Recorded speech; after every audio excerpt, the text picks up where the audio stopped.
So today I have something interesting to talk to you about. I'm going to let you know that some businesses are going to fail. Your idea is or might fail. I hope it doesn't. But when it does, do not be discouraged because here's what happens when you fail. A lot of people we used to going to jobs on a daily basis and getting paid, where they get paid hourly or you get paid per month. So we go into business with this mentality, right? You work, you get paid. You work, you get paid. But in business, sometimes you can go for like 5 years without getting paid. But the way you're getting paid is not in monetary terms, that you're learning all this information about your business, you're making all these great contacts, you're doing all of this. So your business might fail, but here's what might happen, right? For example, I'm going to give myself as an example. We had a social media business that did not take off very well. We were helping local businesses in our areas. We'll go to your local business and where the guy was a videographer, and me and my other business partner for my other entertainment business, we'll go to a place. Let's say you own a coffee place. You just say like, okay, we're going to help you advertise your business on social media, and we're going to take a video of the place. You're going to do something like an interview where you talk about what your business is about and stuff like that. So we did it for a couple of businesses, and my approach to business is always to give free value first before we start charging, because at this time people do not know what we do. They do not know the value that we offer. So if you go into these businesses, we do it for free. But our goal was like we do like 3 businesses for free, do great videos, great content, help boost them on social media, and then the other businesses that we're going to approach, we already have a resume of the other businesses that we worked with, and our track record of what we have been able to do for them, and on their social media, and if it is improved their sales or the number of customers going to that to that particular place from saying that they saw it on social media or they saw a video that we made. Cut long story short, that business did not go well because one of the reasons is that we had other businesses going on the side, and me and my partner were working with also another partner who his business was growing at the time. He got really big in the real estate market of taking like videos and stuff like that. So he got really busy, so we couldn't pursue that idea anymore. That's one of the reasons why it failed. The other reasons I'm not going to disclose, but it failed. So that business failed. But when that business failed, in the business, I met this great guy. He owns a place. He's into real estate. The guy. So the guy, I'm not going to disclose his name. You might be watching the video, but you know yourself. He's going to be on my podcast soon as well.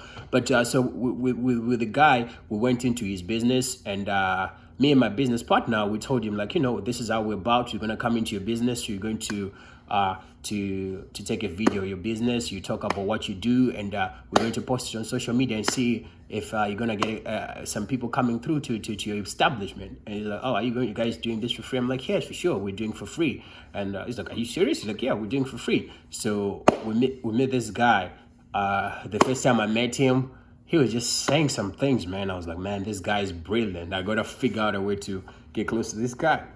So the video was done, everything was done. We finished up the video. But once we were in the process of finishing up the video, we go in, because the guy, what he did is that he owns a real estate company, right? So he bought this house, and then it was like, okay, how do I pay mortgage for this house? It's like, I'm going to change this house into a bar or a pub, whatever you want to call it, bar, B-A-R. So he changed it into a bar. So the money that's coming in from the bar is the money that he's using to pay off his mortgage. I was like, man, that's brilliant. I got to learn more from this guy. So this guy, I always went to his place to get a drink. We always talked the way I respect him so much. He's so smart. The way he talks is just like the way he treats people. He respects people. He's so humble. And, every time we talk, we start talking about entrepreneurship, the way he grew up, his journey. And it's just exciting, man. He just have different aspect to life, and I'm learning so much from the guy. Like, he just has a different perspective on life. I'm learning so much from the guy, and this is helping me with my other businesses. So my point being that although our business failed, I made this great connection with this guy who I always see from time to time and who I always seek business advice from, because he has so much great experience. And he's been sharing with me his experiences, and he's been helping me, man. I've been growing, just asking questions, because in my podcast, here's the problem in my podcast, because my podcast is called Making It in Africa, right? So the major issue that I have in my podcast is that the way I approach the podcast is I'm approaching it like everybody thinks like me. Because I'm a believer in, like, you can come from zero to nothing and become something. I'm a big believer of that. But my audience now are people. It's called Making It in Africa. I'm trying to help people in more African people to get into entrepreneurship and just improve themselves as human beings. Not to wait on anybody to change anything for yourself, but to you to change things and change yourself and your surroundings. So I approached Charlie and told him, most of the people that listen to my podcast, like, I send the podcast to some of my friends, listen to it, but they come back to me and be like, oh, it seems like you bring privileged people to your podcast. It seems like they always have excuses. That's just the point. They always have excuses. Like, oh, the situation is like this. The people that you bring, they grew up in privileged families. But 95% of the people that come to my podcast, if you listen to the whole podcast, they'll explain their journeys. They came from nothing, literally. Like, they didn't have anything. They didn't have the capital to start. They had to figure out a way to start, right? My podcast, by the way, it's called Making It in Africa. Check it out on all platforms. It's available. So I approach Charlie and say, like, Charlie, this is the problem that I have. I'm trying to communicate this message to people that it's possible for you to make it from nothing to something. And people don't seem to get it. They feel like they don't have that self-belief that you and I have. So my problem is that when I communicate to them, I forget my audience. I communicate to them like I'm communicating with you, because me and Charlie, when we communicate, we're all self-believers. And, like, if you believe in yourself, things happen. If you do this, things happen. We all believe, like, your life is in your hands. You're in control to change your situation at any time. So that's what he's been helping me with. Is like, okay, so he gave me a great example. He's like, you're trying to... He told me, right, this example, right? Like, let's say somebody takes off all your clothes right now, my clothes right now, right? And give you rags, right? Rags, like, and then tells you, like, go out the door right there and takes everything, and everything that I own, and just go in line and ask. No, it's just like, just go out there and you're hungry. Figure out how you're going to get something to eat.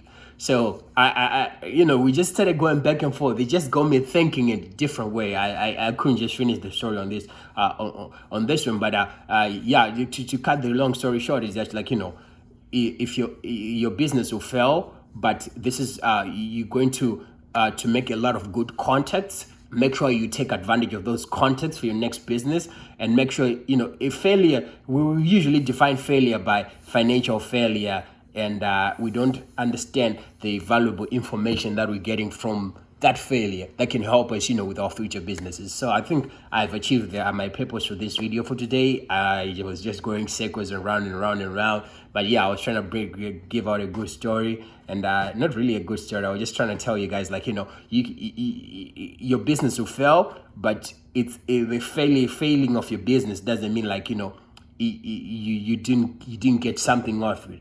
From that failure, there's something that you're going to get that's going to help you in your future businesses, or it's going to help that business that you think is failing to succeed in the next coming 2-3 years, or maybe the next year. You never know. So yeah, that's it. Check out my podcast, Making It in Africa. Tata Mondo, I will be the host for that as well. I do have different entrepreneurs coming in, talking about their journeys as entrepreneurs and how they made it in life. So check it out.